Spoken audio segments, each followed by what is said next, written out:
welcome to Viking Sports Weekly.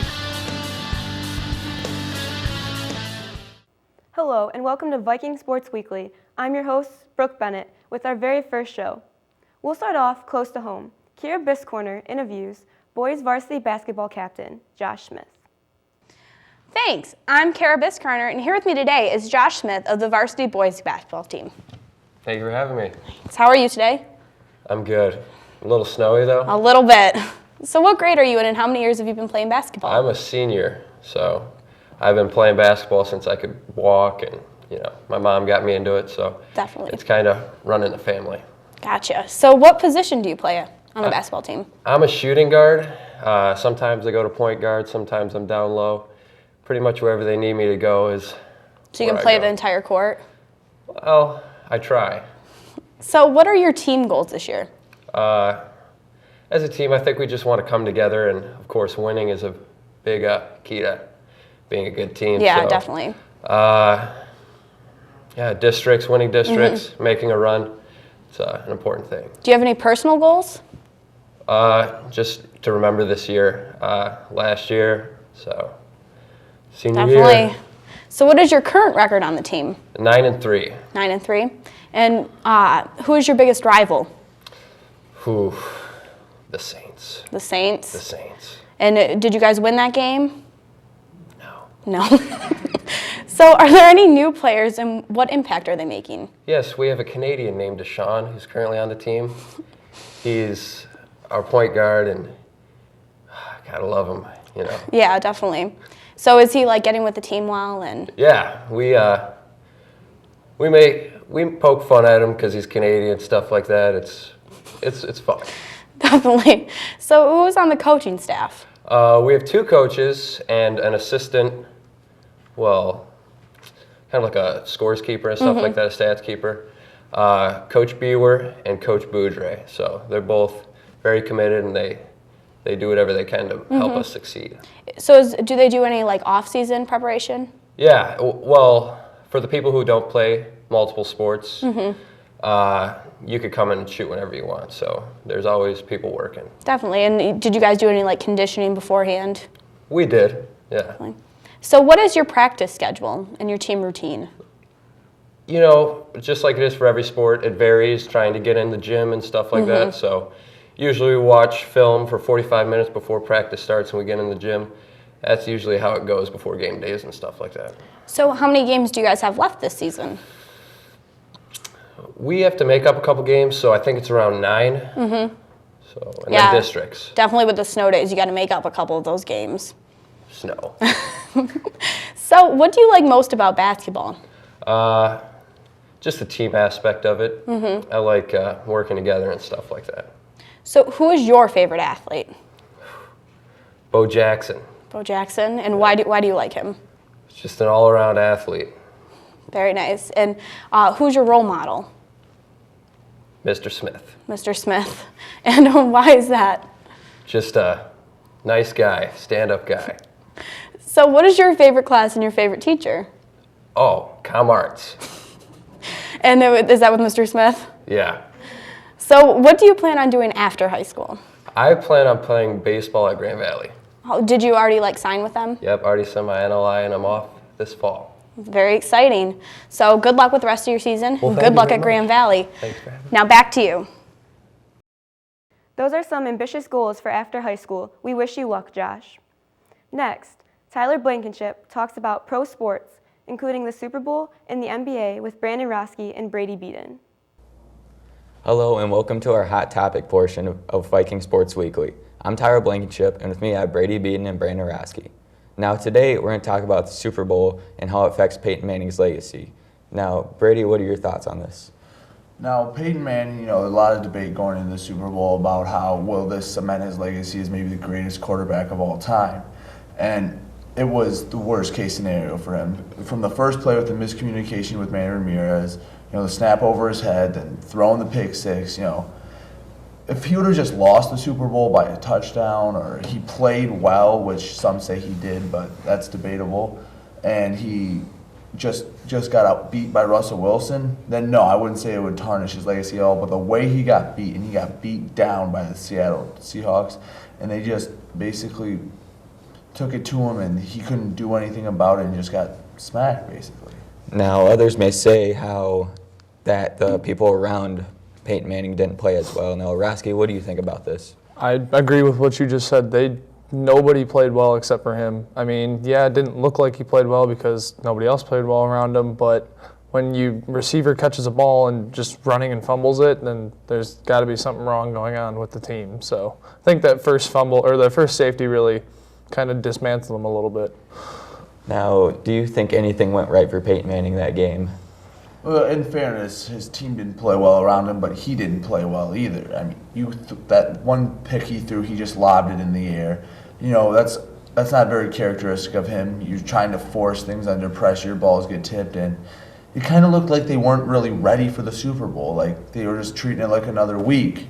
And it seemed like he wasn't ready for that front four of the Seahawks with Cliff Averill and all them, because it got to him all night. There was tip passes, there were poorly thrown balls.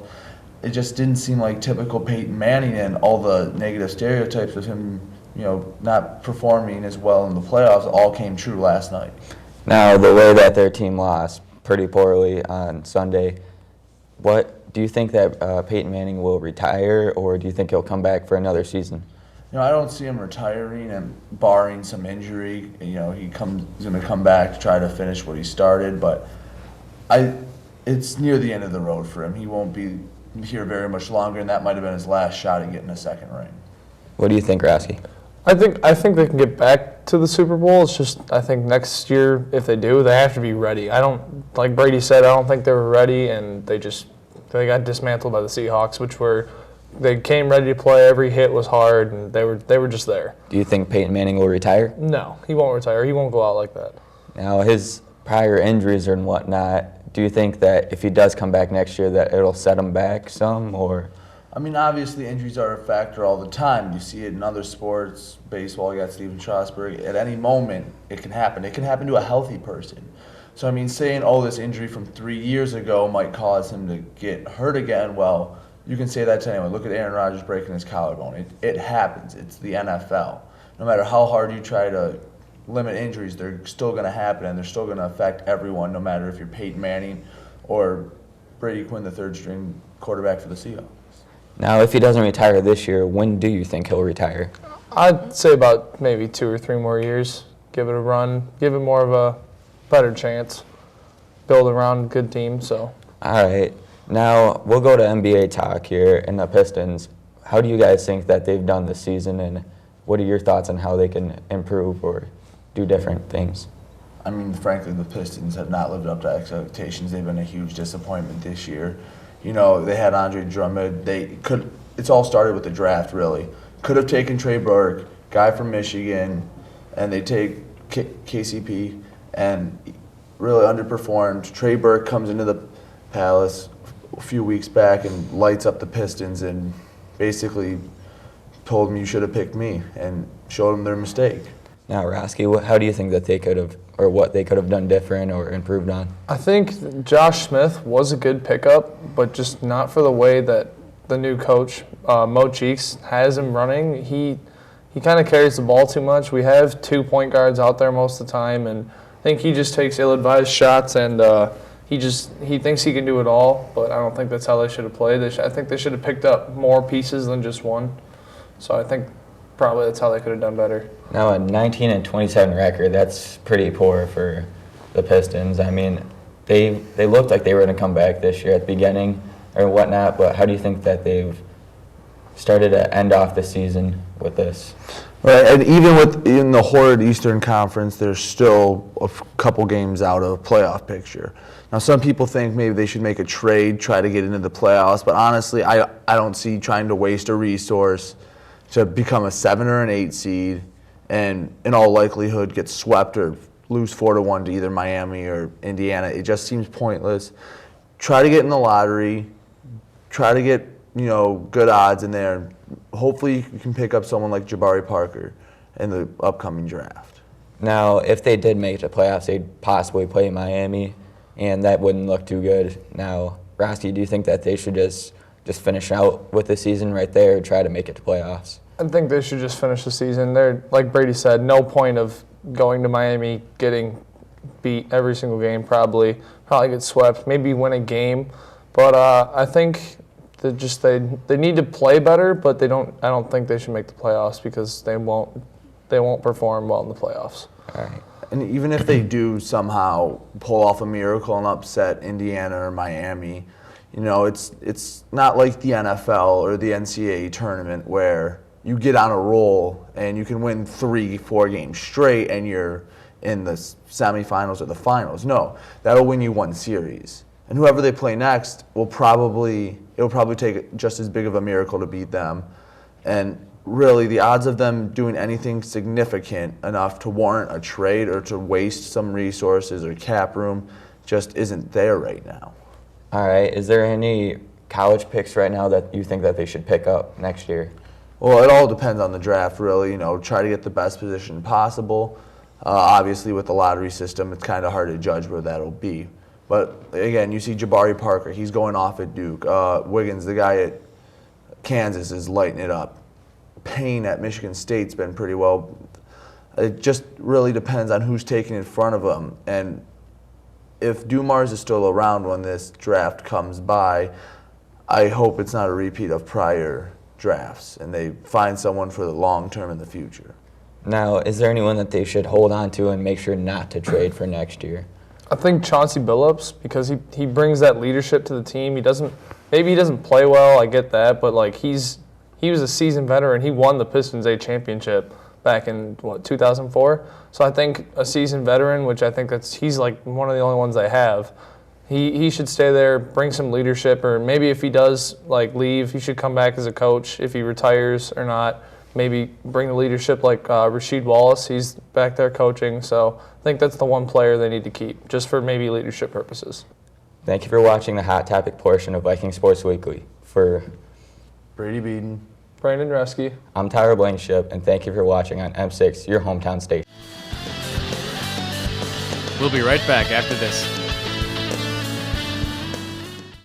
Being a gold medalist skier requires a lot of hard work, intense training, and time outside on the mountain. But taking care of my skin is easy and doesn't affect my performance. Every day I apply sunscreen and wear protective gear. I know protecting my skin will help prevent skin cancer and avoid wrinkles. I get my skin checked regularly by a dermatologist. 1 in 5 Americans will develop some form of skin cancer in their lifetime. My name is Julia Mancuso and I'm wearing orange to help put a spotlight on skin cancer. There are lots of unmet needs out here, and while I can't change everything, I can change some things. So I stepped up and became an American Legion Auxiliary Volunteer. For nearly 100 years, they've been helping our veterans, military, and their families here and abroad. Military deployment can be tough on a family, so we do what we can to help. And every injured and homeless veteran deserves the compassion we can give them. Well, we are here to help. Plus, we also have programs to teach our youth how to be good citizens and young women how to be leaders at ALA Girls State. America. I wanted to give back like the other 800,000 American Legion Auxiliary volunteers. There's history here. Patriotism, pride, open arms. It doesn't take much time to make a difference. Will you join me and please step up to help our country's heroes and their families? Call the number to volunteer today. Welcome back to Viking Sports Weekly. From the last touchdown to the very first school bell, Taylor Perry talks to Athletic Director Mr. Tom Valko about team standings and coaching styles. Hello, and I'm Taylor Perry. Today we are here with Marysville High School's Assistant Principal and Athletic Director, Mr. Valko. Hi. Good morning. Good morning. How are all of the snow days affecting all of the sports? Actually, we've been pretty lucky. We've only lost one event, a freshman basketball game. Other than that, we've made everything up. We actually got lucky. We had some basketball games that got canceled. We moved those and had double headers. So we took a girls' game and played along with a boys' game. So we had 6 games on that night. And then we took a boys' game and moved it to a girls' game this Friday. So we doubled that up. So we've been pretty lucky. We haven't lost hardly any games. Well, actually just the one freshman game. Some of the other schools in the conference are having a little more difficult time. Some of those schools down in the southern zone, they won't allow games or practices if school is called. So we've had a little more flexibility. So all in all, it really hasn't been that bad. Is it difficult to reschedule the missed events? It can be. It's because we're just not playing with our schedule. There's always another team involved. So it's typically a lot of phone calls, and then what a lot of people don't realize, you also got to reschedule all the game workers, all the officials, different bus times, and so it just takes time. It's not hard. It just takes time. How are the sports doing in their divisions? We're actually having a good winter. Out of our 7 sports teams, I think all but one are in the top 2 in their division. So it's been a really good winter for us. We're going to wind down here in the next 3 weeks, but we should have probably 2 or 3 league champions, and then we get into the tournament play, the state tournament, and district play as well. So it's really been a good winter for our winter sports teams. I heard we are holding the quarterfinals for the varsity basketball teams. Can you tell us a little more about them and their achievements this season? What we did is all the state tournaments you apply for, and with us having these nice facilities now and our coaches wanting to host these, we actually I've applied to host several different events, and then it goes to the state and they draw or vote to see who gets the games. And we're going to host the boys district basketball. We're hosting boys district wrestling this Thursday. That's a 4-team event. We're hosting the boys district basketball, which is a 7-team event, the first week in March. And then the third week in March, we actually were lucky enough to receive a quarterfinal game, a boys basketball quarterfinal game. So we'll be hosting, it's a Class B boys quarterfinal game. It would be a rough trip for us to get there. We'd have to beat some really good teams, so I don't know that we'll be playing in it, but we are going to host it. It's probably going to be 2 teams out of Detroit that will be playing in that. The boys varsity swimming dive team is going to Eastern Michigan University for MISCAs. Can you tell us about that? Yeah, what the MISCA meet is, it's the Coaches Association. The Swim Coaches Association has a meet every year, and it's similar to a state meet where there's cut times, and so you have to qualify to take swimmers there. We did not have any divers qualify. We did have 5 swimmers qualify. We have a relay team that's going to race in 2 events, and then we have 1 individual that's going to race in a 200-meter freestyle event. So, it's good to get any swimmers there, and for us to have those 5 young men representing us. It's good. It's a good event. It's at a big venue. The kids really like it. It's a big deal in the swim world. And lastly, can you tell us a little bit about the Pink Out game that's coming up? Yeah, I think it's February 21st, a Friday night. It's another one of those doubled up games, so we'll have actually 6 basketball games. Miss Potts started this 2 years ago, and last year we really exceeded. We had a goal of, I think, $5,000 to raise for cancer, and we actually raised about $10,000. So it's been kind of her brainchild. She's ran with it. She puts in all the work. We've contacted a team. We're going to play the same team we did last year, Lakeshore. This year it might even have some more implications. It's going to be our last game of the year for girls basketball, and the girls basketball team's right in the thick of a league championship, so it could be for the league championship as well. So it should be a great event, raise a lot of money for cancer. And the nice thing is, it gets the staff and all the students involved. We'll probably have, our biggest crowd of the year, probably over 1,000 people there, hopefully. So it's a nice event. She does a great job, puts in a lot of extra time on that, and it gets everybody involved. All right, well, thank you for coming out today. You're welcome. Speaking of coaching, Brooke Booms got to sit down with Coach Miss Erin Potts to talk about this year's Pink Out game. Welcome back to Viking Sports Weekly. I'm Brooke Booms, and with me is Miss Potts. Miss Potts, what is the Pink Game? The Pink Game is our nickname for our annual Coaches vs. Cancer fundraiser. It's just a regular competition between our league rival, Lakeshore High School, and Marysville High School. And we have a good working relationship with their athletic department, so they agreed to help participate in this game. It's called the Pink Game because we sell pink shirts, and the players deck out in accessories like socks and laces and headbands and etc. Our varsity players will also have special custom-made pink warm-ups that honor a loved one that's either battled cancer, lost their fight, or has survived. So it's basically an annual tradition that is joining the battle against cancer. When and where will it be? It'll be at home at Marysville High School. The freshmen boys and girls both play at 4 o'clock. Varsity girls will play at 5:30 in the main gym, as will the JV boys in the auxiliary gym. And then at 7 o'clock is the varsity boys and the JV girls. Why does this event mean so much to you? It's personal for me because I've lost some family members to cancer. I think most of us have been affected by this disease in some way, shape, or form. The summer prior to me becoming a teacher at Marysville High School, I lost my father to colon cancer. And so this is something that is just a great way to give back to all the people that are still fighting that fight, and hopefully we have more survivors in the future. How are the funds raised for the game? Funds are raised in several ways. Primarily, we sell t-shirts where the proceeds are all donated to the American Cancer Society. Our art teacher, Mrs. Rail, has designed an awesome logo for us again this year. Besides the t-shirt sales, we also collect donations and sponsorships from local businesses. And then on the game night, we do some special activities like a coin collection, a 50-50 raffle, and some other raffle prizes. And how do sponsors get involved? Sponsors get involved mostly by the business contacts that we have as staff and as coaches at Marysville High School. We go out and into the community, we ask people to be generous, and they have been very supportive of this cause. So this year was special because after only 1 year of doing it, I had many people come out and reach out to us. So we've had to ask a little bit less and been able to receive a lot more. How long has this been going on? This is the second year. Our first one was a tremendous success. We, in our first event, had a goal of $1,500 total, and by the time that all was said and done, we had raised over $5,000. Wow. Yeah. Where does all the money go? The money all goes to the American Cancer Society, and it gets rolled into our Relay for Life total for the greater Port Huron area. And what are you doing differently this year compared to last year? A lot of the same traditions are going to be maintained since they were very successful. The only couple changes we've had are instead of uniforms for the varsity players, they'll still wear their traditional white uniforms and just have pink accessories and a pink warm-up shirt that hopefully they'll get to wear a few more times. Where do you see this going in the future?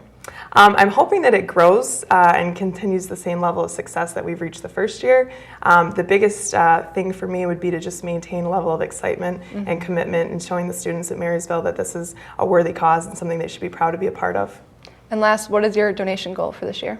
I think naturally we'd like to try and reach something close to what we got last year, which is around $5,000, but really any donation amount that we can contribute would be something that we'd be proud of. Well, thank you for joining us, Ms. Potts. We'll be back after this. Next, Kyra Biscarner brings us up to date with all of the Viking winter sports action. Hello and welcome to Weekly Scoreboard on M6, your hometown station. Today we will be updating you on everything that is Viking sports. The varsity competitive cheerleading team is having a great season so far. They recently placed second at the MAC Silver competition held at New Haven High School on January 22nd with an overall score of 661.9 points. The team is looking to improve their score at their next MAC Silver competition on February 5th, held at Sterling Heights High School, and at the Division II districts held on February 14th. Good luck to the cheer team during their future competitions. The Viking bowling teams have also been having a great season. The varsity boys bowling team have a 7-0 record and are currently ranked first in the MAC Gold Division. The varsity girls bowling team is currently ranked second in the MAC Gold Division with a 5-2 record. Both teams hope to move on to a win at the MHSAA Regionals on February 21st and 22nd. Best of luck to both varsity bowling teams from everyone here at M6. Boys varsity wrestling is tearing it up this season. In the MAC White Division, they are ranked second with a record of 4-1 in the division and 5-1 overall. The team had a league meet on Saturday, February 1st, placing second. The team also has districts coming up on Thursday. We wish the wrestling team luck at districts and in the rest of their season. The boys varsity swim team is currently ranked 6th in the MAC Blue Division with a record of 0-1 in the division and 1-1 overall. The team recently placed second at the Blue Water Swim and Dive on January 30th. On Friday, February 7th and Saturday, February 8th, the MISCA meet will be held at Eastern Michigan University. Good luck to the qualifying swimmers and divers. The girls varsity basketball is on fire so far this season. The girls basketball team is in the MAC Gold Division with a division record of 7 wins and no losses. Their overall record so far this season is 12 wins along with 1 loss. These ladies had a game last Friday, January 31st, against Mount Clemens, where they won 55-25. Great job, ladies, and good luck in the season ahead. The boys basketball team is doing great this season. The boys varsity basketball team is ranked in the MAC Silver Division with an overall record of 9 wins and 3 losses. They have a division record of 6 wins and 2 losses. The boys had a game on Monday, February 3rd against Croslex. They won over Croslex 59-47. Way to go, Vikings, and good luck on the rest of your season. The boys hockey team has a record of 1 win and 3 losses. The boys are currently in the MAC Red Division. Way to go, boys. Our boys hockey team had a tournament last Saturday where they lost 8-0. Good luck, guys, on the rest of your season. I'm Kyra Biscarner for Weekly Scoreboard, and we'll be back with more after this. We'll be right back after this. You may be eligible for a credit on your electric bill if you experience lengthy or frequent service outages. To request the $25 credit, contact your electricity provider. For more information about the credit and tips for surviving power outages, call the Michigan Public Service Commission at 1-800-292-9555 or visit their website at michigan.gov/MPSC and click on Consumer Information. A public service message from the Michigan Public Service Commission.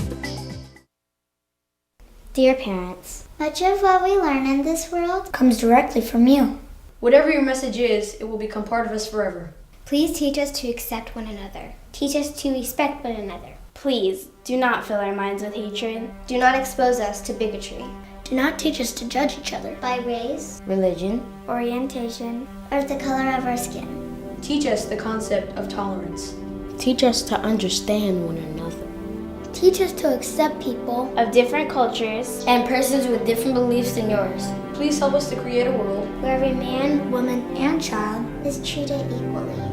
Dear parents, please don't teach us words of hate. We learn from you every moment. If you use a certain word which might be hurtful to others, we will repeat that word. Please don't show us acts of hate.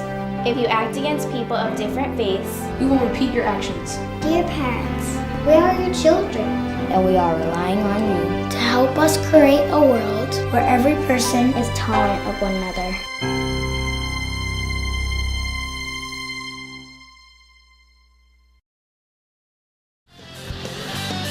Welcome back to Viking Sports Weekly. Just because the weather outside is still a bit frosty, that doesn't mean the students at Marysville High have to sit at home. Our own Emma Hondzinski asked students about their favorite winter sports to watch. Hello, and welcome to Man on the Street, Sports Edition. I'm Emma Hondzinski. We asked a few students from Marysville High School some questions about sports from college basketball to Olympic events. First, we asked students which MHS varsity sport they enjoy attending the most. I like to go to boys basketball because the student section is always fun and the games are always intense. I like to go to the boys hockey games because I like to watch them hit each other. I like to go to the boys and girls basketball games because they're really intense and they're always really good competition. I go to the boys hockey games and the boys swim teams just because I have friends and I like to go support them in what they do. I go to Marysville basketball because I think the popcorn's good and I play basketball. Marysville sports are always exciting. Next, we asked what their favorite college basketball team was.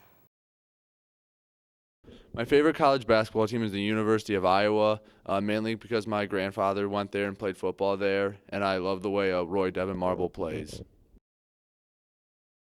My favorite college basketball team is Michigan, basically because we live here and, always root for the home team. But they had good wins this year against Iowa, Wisconsin, and Michigan State, and they're playing very well with the young group that they have.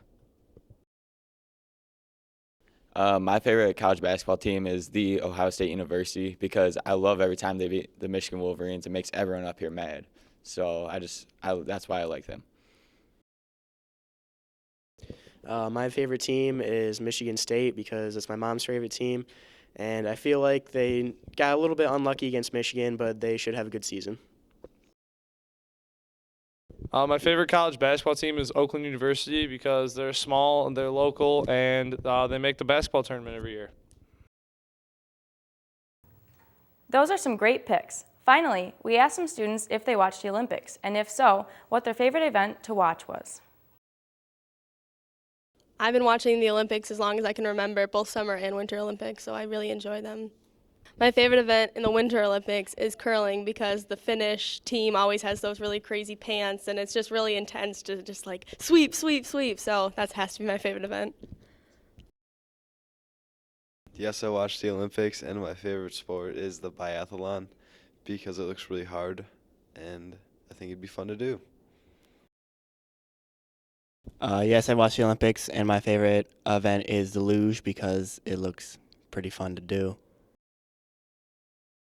I like to watch the Olympics, and I like to watch the figure skaters because I think it's so pretty, and I wish I was able to do something like that. I watch the Olympics, and I like to watch hockey because you get to watch more hockey games, and you also will get to see some of your favorite NHL players. The Olympics are definitely a lot of fun to watch. Thanks for watching Man on the Street Sports Edition. I'm Emma Hondzinski for M6, your hometown station. That's all we have for today on Viking Sports Weekly. I'm Brooke Bennett. Thanks for joining us on M6, your hometown station. Thank you for joining us for Viking Sports Weekly.